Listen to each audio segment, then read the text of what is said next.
Public Affairs very much thanks Residco, our sole corporate underwriter, for helping to make the production of this show possible.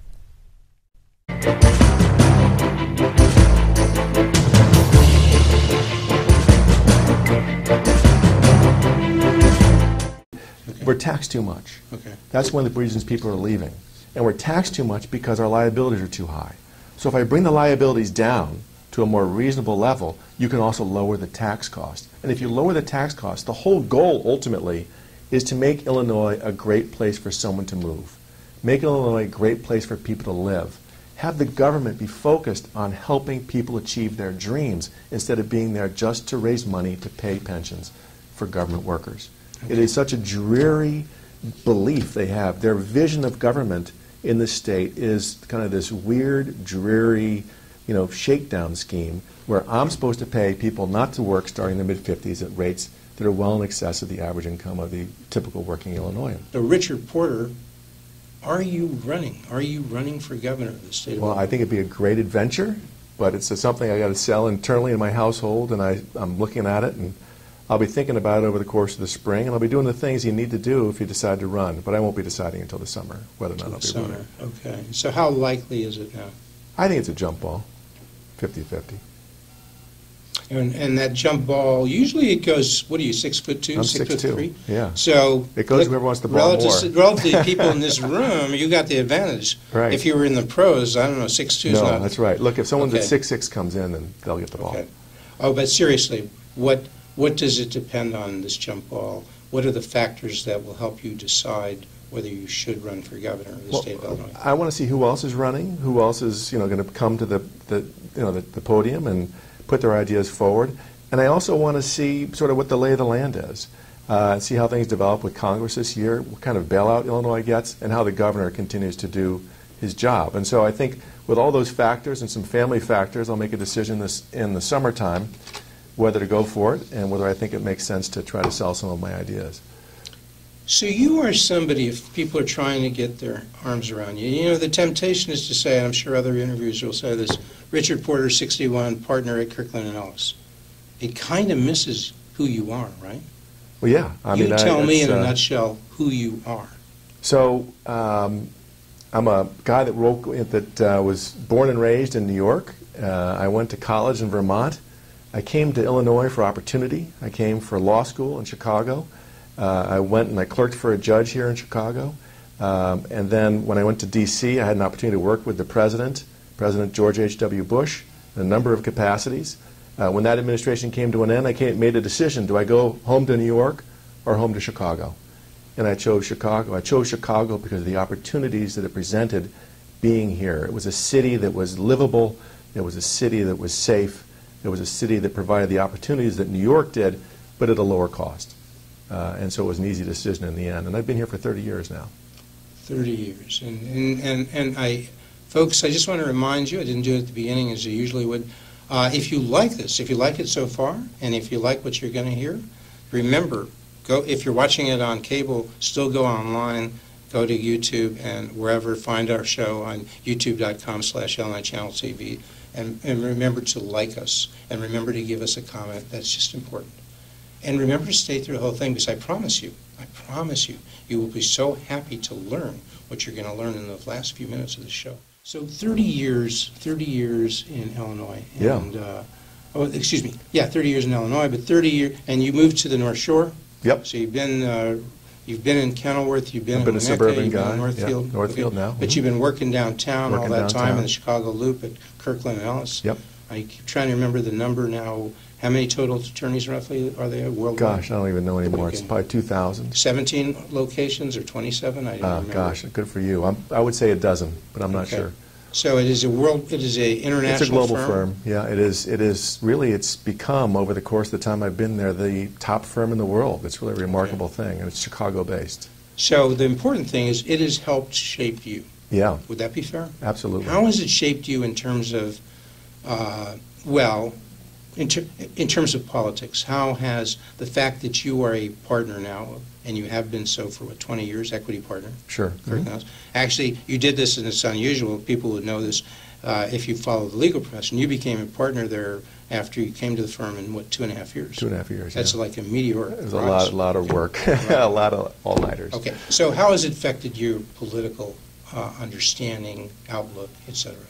Well, a lot of my understanding of economics comes from both academics but also seeing it operate, okay? Law and M&A is really about plumbing. It's about putting together organizations that work, understanding how organizations work, understanding where the risks are, allocating risks, and then trying to deal with them. So a lot of what I think about in terms of what needs to happen in Illinois is we have a state that needs restructuring. There are 3 cycles of restructuring since I've been at Kirkland & Ellis. I worked on bankruptcies such as for Chiquita, Bananas, and other situations where when an organization gets out of whack financially, you need to deal with it in order to make it a healthy organization to keep the jobs that are there. And we're in a very unusual situation right now. We're in a situation where a state is almost functionally insolvent, and as a result of that needs to be restructured. And so when I think about entering the political arena as a candidate, I'm thinking about the skill sets I bring to this unique problem in time, which is how do you take a state that's functionally broke and try to make it whole again. And I think it's a task that no one else has ever taken on, and it's going to be a really unique challenge, but it's something we've got to do. Is there one number that summarizes it in your mind? Well, the numbers can kind of blur. Okay. The total outstanding pension debt, if you look at the actual realistic assumptions, is over $440 billion, according to the Federal Reserve. This is a mind-numbing number. Over $440 billion of unfunded pension debt. This is essentially debt that we owe to people who used to work or are still working at the state level or municipalities in the state of Illinois. So it's a debt that is going to, it's a real debt in the sense that people are counting on that money to pay for their housing and for their food and so forth. But it's such a massive number that it swamps anything else the state does. The state's revenue today is about $40 billion. So if you think about it, if the state did nothing else for 11 years but fund the pensions, it did nothing else, you'd just be catching up to where you're supposed to have been, right? So we have a state that is so far behind on its payments and promised so much more than it should have that at this point the state can't even pay its bills on time. And this is a real problem. It's one of the reasons why people are leaving. But for you, you're a deal guy. Yeah. You do M&A, you do finance, you also do bankruptcy, you Yep. advise counsel to it. So That's you correct. understand bankruptcy. Yes. And you call it, in general, restructuring. Would Yes. that be accurate? Yeah. So if somebody comes to you and they're a major company and their debt far exceeds their assets, their expenses far exceeds their revenue, Yeah. typical. So they're bankrupt Yes. or heading toward there. And you say, well, we just got to work on restructuring your liabilities. Is Yes. that what you say? Exactly. Well, what happens in a commercial setting is you take whoever holds the liabilities, whoever is owed money becomes the new owner of the business, right? But you can't do that in a government. You can't do that with a republic. You can't turn over the ownership of Chicago to the pensioners. That's owned by the people. That's owned by the people. So restructuring in this context is a completely different phenomena than it is with a commercial bankruptcy. In a government setting, when you restructure the liabilities, what you're doing is bringing back to the people control of the government. You're actually empowering the people to take their assets back so that the government starts to work for them again instead of working for the creditors. In the situation you see in Illinois right now today, nearly 28% of the state's budget is going to pay for pensions. That's 28% of those, 28 cents out of every dollar that the government's spending that is not being spent on something that would be useful to the citizens of Illinois. It's not being spent on education. It's not being spent on mental health services, right? It's not spending on the roads.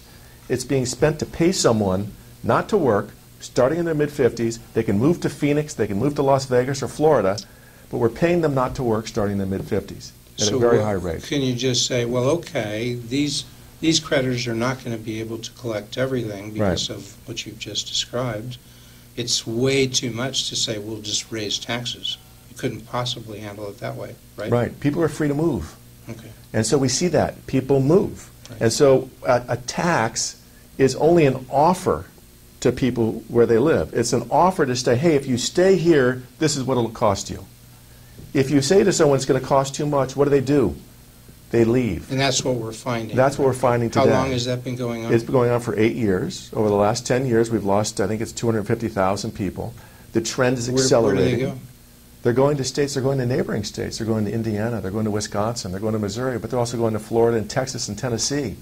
They're going to places where there's opportunities. People like me, I came to this state for opportunity. I wasn't born and bred here. I came because there was an opportunity here. This is what you have to do. A state is merely a place where people can go and pursue their dreams. And if you don't offer people the opportunity to achieve their dreams in that place, well, they'll go somewhere else where they have that opportunity. That's why people come to this country in the first place. So if you were governor yeah. On today, okay, if you were governor on January 19, which was when we're taping this, January 19, 2021, what would you do if it were, if it were Governor Porter? What would you do, January 19, 2021? Well, I would say to deal with this particular problem. Well, with this problem, I think there's a really tremendous opportunity they have right now because the federal government is engaged. They're about to give a bailout to the states. That's part of what Biden has already put forward. What we need more than money is we need legal authority to make some changes to our state government to make it more affordable. Okay? And we can get that legal authorization from the federal government. People always focus on the fact that we have a constitutional limit on the ability to amend pensions. And the way it's been interpreted, whatever the pension promise is on your very first day of work, it can never be made worse. So we can't change the pension deal for current workers. And what you typically would say is, hey, whatever you've earned on the current system, you get to keep that. But now we're going to change it to a 401k or something else, and you get to make the change going forward. In Illinois, that's illegal. Reform is illegal in Illinois. Says who? Says our Constitution and says our Supreme Court's interpretation of that Constitution. Well, that's nuts. In a republic, the people always have to have the ability to change the pay and the benefits of the people who work for the government. If you can't change what a governor is paid, if you can't change what a legislature will make after they leave the legislature, you're not in charge. The legislature's in charge, right? I mean, do you follow what I'm saying? So the problem is Illinois has gone from being a functioning republic to being a state which operates to serve itself and the people who are in the government itself. We've developed what you can think of as a predatory government. It is pursuing ends and policies for its own end, not to make life better here. And people see that. Nobody wants to live under a government where the objective is to shake you down for more money to pay for whatever it is that they want to do, including their ability to retire. What do you do? So you could say to the federal government, hey, along with that $30 billion, I want you to authorize me to make changes to my pension plans. And the federal government can do that. It has a source of power in the Commerce Clause. They could do it under the Bankruptcy Clause, and they could do it under Article 4, which is the guarantee of a Republican form of government. It's the federal government's obligation to make sure that each state functions as a republic. And is this state really operating that way today? So you mean they could, that $30 billion you're saying, they were thinking of giving, or they are thinking of giving Illinois as a part of the aid for state and local governments, which is, what, $350 billion, I think. Yeah. As a part of that, you're thinking they might get 10%, $30 billion? Well, they have because their proportionate share in population is only about 4%, right? Yeah, I know. I don't know what the final numbers will be, and that's something they're going to work out. And you have senators from other states that are pushing back because states like Indiana, they cut their budget 15% last spring, and they're running a surplus now. Okay, so states that actually function effectively don't need the money. And that's one of the reasons why there hasn't been this inclusion in the states to date. But what we need more than the money is the legal authorization to start running our state for the benefit of the people again. And that's what we don't have right now. You can try to amend the Constitution, but you have a golden opportunity right now because everybody's focused on trying to help Illinois through this new legislation. So you're saying condition, if the federal government is going to give these states, including Illinois, $30 billion. Right. I don't know what to give the other states. You're saying condition that assistance on reform. You can condition it, reform? but you have to do two things. You have to both empower reform. You need to give the legislature the legal authority to make the changes, and the federal government can do that. Because of Article 4? Because of Article 4 or Article 1. Federal law is supreme. as long as the federal government operates within the context of its delegated power. So that there are certain powers that the federal government has. As long as the government operates within one of those powers, it can trump state law. So it can do so under the Commerce Clause, it could do so under the Bankruptcy Clause, or it could do so under the guarantee of Republican form of Which government. is Article 4. Article 4, yeah. We're guaranteed, if we are in the United States, we are guaranteed every state will be acting as a republic. Right. So that is we, the people. Right. That's what it means. We'll be deciding, as opposed to the governor or the legislators deciding how to proceed. And the only way we can do that, well, we have to be electing people who have the freedom to cut pension benefits, right. to act. And yeah. right now they can't. Exactly. I mean, do you have a republic if the people vote for legislators who want to make changes to the government as it's been created by Madigan and his cronies over the course of 50 years, and they're told they don't have the authority to change what they've already created? Well, that makes no sense. The people have to always retain that power to change their government through their elected representatives. And if you're told by the state's constitution that whatever is put in place by the prior government can never be changed, well, then you don't have a republic.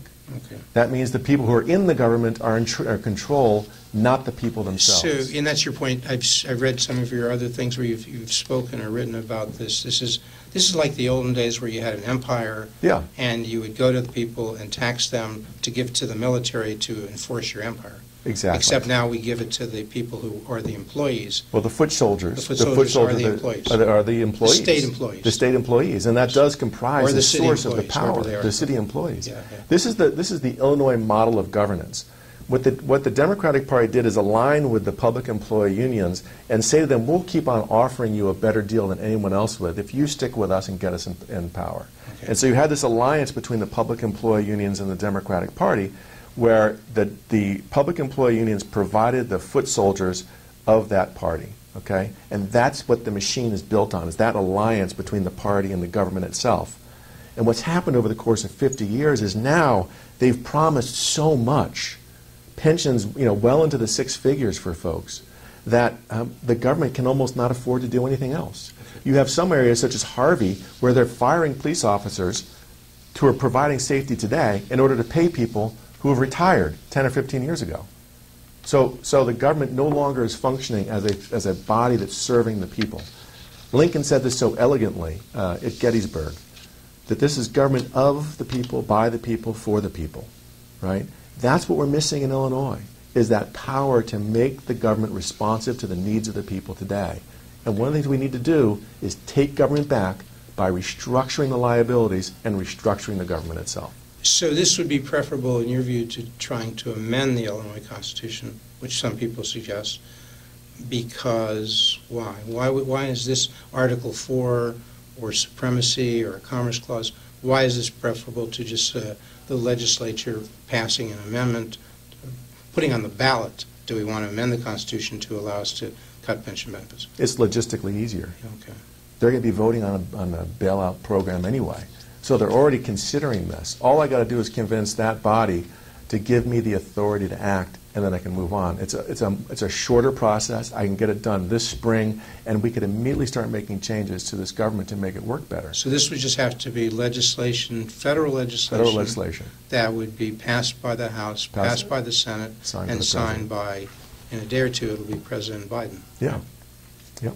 And so do you think there's any shot in hell if the Democrats control the Senate, as they will? So, and they control the House and they control the presidency? How you know politics, yeah. How do you scope this out that this could occur politically? I think it could be part of a deal. So, for example, Rick Scott, Tom Cotton, there's a number of senators that I've been talking to about a provision such as this. And what they could do is trade at the end of the day to get this thing through the Senate and through a filibuster. Is Republicans could say to the Democrats, look, we'll help fund some of these deficits that the blue states are experiencing, but in exchange for that, and to protect the red states, we want a Bailout Prevention Act, so there's not a further bailout. So part of what this is would be to empower the states to make the changes now to lower the federal government's cost in the future. Because if you don't fix it now, the federal government's going to have to pay even more later.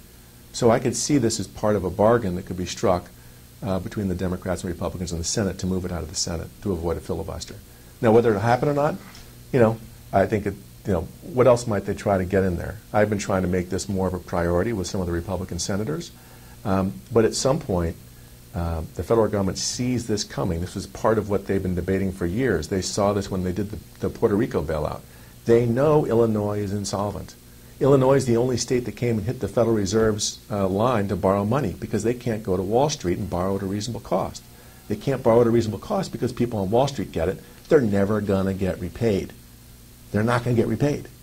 So people won't lend you money unless they're going to get repaid, right? So that's where we are. We have a state that can't pay its bills in the ordinary course. You've got $10 billion or whatever it is of unpaid bills. You sell pencils to the state of Illinois today, you're not going to get paid until January of 2022. The Democrat position has been, hey, we can't do anything about this challenge. Right. Okay. And it's a problem for them because their coalition is benefiting from the system, right? Changing Illinois means you've got to change the parties because one party is using the government as a profit center, right? They're using the government as a way to provide for their lifetime income at levels that are far in excess of the average income of a typical Illinois taxpayer. So when you say change the parties, what does that mean? Change from the Democratic Party to the Republican Party. So you have to have to make this really work, you have to have a Republican governor and a Republican-controlled state house and state senate? Theoretically, the Democrats could do this, yeah. But it means turning on and having their own coalition partners turn on the party. So J.B. Pritzker did not come up through the ward system, right? He's a guy that kind of flew into the top of the Democratic Party because he's a billionaire. He doesn't need the public employee unions to raise money for him. He's got his own money. But the question is, what's his interest? Does he want to actually fix the state, or does he want to just get by, and have the public employee unions back him up? What is his real political interest? Okay. And if you gave him the power, it's going to be harder for him not to use it. So in any event, whether he uses the power or someone else does, at the end of the day, someone needs to take these steps in order to eliminate some of the liabilities that can't be paid. So can you give me a 1, 2, 3 in a minute? Sure. What would that restructuring look like? What would you do to, if not cure all of the problem in one fell swoop, a large chunk of it? So I think what I would do first is I would cap the pensions that are offered. You need to make sure that folks that have smaller pensions, the lower income workers, are fully covered because state employees don't get Social Security. So we've got to make sure that folks are getting the lower income folks. You mean now you would have the power to say, if you got a pension of $100K, we're going to say no more. It's not the future. Your pension right now goes to $50K. Is that well, $50K? I don't know. I'm just giving you numbers. Right. So cap is some number. There are I think 16,000 pensions over $100,000. Okay. The superintendent of schools in the district where I live is retired with a $325,000 a year pension for life. She's in her mid-50s. That's worth more than $10 million. That's in New Trier. That's in New Trier. And there are multiple people prior to her. Yes, they all did the same thing. It's a gravy train. It's insane. There are lots of 300K retirees. So, at New Trier. Well, there are all sorts of people who don't make 300K, and they work. They work for a living. So you do that. So you put a cap. What else? Okay. I think the other thing you need to do is you need to look at some of the cost structure and take some of that away. So, for example, put a property tax cut in. Put a property tax cap. This worked in California as a way of shrinking the state and changing the incentive. In terms of the percentage of value. Percentage of value. Yeah. So the property tax, say, the average across the country is, I guess, 1%? 1%, yeah, roughly 1%. That is 1% of the market value is the property tax. So you would cap the property tax and say, if that's the number you chose, right. You could not tax more than 1%. Right. Across the board, across Illinois. Because these are set countywide and all that. But right. That cap would apply. Okay. I mean, it seems to me that that's one way. So, what we need to do that is on reduce the property cost. tax. Yeah, so we're taxed too much. Okay. That's one of the reasons people are leaving. And we're taxed too much because our liabilities are too high. So if I bring the liabilities down to a more reasonable level, you can also lower the tax cost. And if you lower the tax cost, the whole goal ultimately is to make Illinois a great place for someone to move. Make Illinois a great place for people to live. Have the government be focused on helping people achieve their dreams instead of being there just to raise money to pay pensions for government workers. Okay. It is such a dreary belief they have. Their vision of government in the state is kind of this weird, dreary, shakedown scheme where I'm supposed to pay people not to work starting in their mid-50s at rates that are well in excess of the average income of the typical working Illinoisan. Would you put all the state employees, city employees into 401ks? Well, I think a defined contribution as opposed to a defined benefit? I think that is ultimately going to make sense. Okay. Right? And what you do as a result of that is you can pay a bit more on a current basis, and people can use that saving, the extra money, to put money away. I think there has to be a transition period. You need to look out for workers who are depending on this pension. But the reality is, you shouldn't have a pension in excess of $100,000 that grows at 3% every year into your 60s, 70s, and 80s. So suspend that COLA that grows at 3% a year. You would do that as well? Well, I think that if you put a cap in place, you could have COLA at the lower end of the pension scale, but then you bump into the cap, and then that's where you stop. Okay. And I think you'd have to work that out, talk to the unions, get to a reasonable place that works for everybody, that lowers the cost structure. I mean, what's nutty is the whole idea of these pensions was to replace Social Security. So the state, does not take Social Security money out of state workers' checks. Right. And instead, they're supposed to be putting money into the system. But what the state did, as part of this whole Democratic, union alliance, is they ask for very little in contributions. The contributions made by state and local employees are far lower than what the typical Illinoisan puts into Social Security every year. So they put less money in, and they're being offered 3, 4, 5, sometimes 10 times more than what a worker making a similar amount would make from Social Security. So, that makes no sense. Why is it that government employees get such a better deal than the citizens who are paying for their salaries, right? I mean, it ought to be, the government should not be a place to get rich. So as a part of this, especially property taxes, or maybe 70% are accounted for by education costs, K through 12, K through 8, and in high school. So, and teachers have a fair amount of what we might call, as economists, market power, monopoly power. So would you take away some of that power by removing in Illinois, the power for teachers' unions and perhaps other public sector unions to strike? Well, it's interesting. I think that this justice reform bill that just passed is taking away the power to strike from police and firemen, which is interesting. It defangs, if you will, it takes away the power of the police unions. And yet we've seen over the course of the last year that if there's one group of public employees that need the benefit of a union to stick up for them, it's the police. Because, the reality is the politicians throw the police under the bus like that. Right? So the whole idea that the people who need protection the most won't have it, whereas it's not like teachers are an unpopular group. At least they weren't before this year. And it used to be that everybody loved their teachers. That's part of the source of the market power that teachers have. It isn't clear they need to have that same kind of powerful union backing that a policeman might. So the answer is yes, you might remove that power from the teachers' unions and some other fire.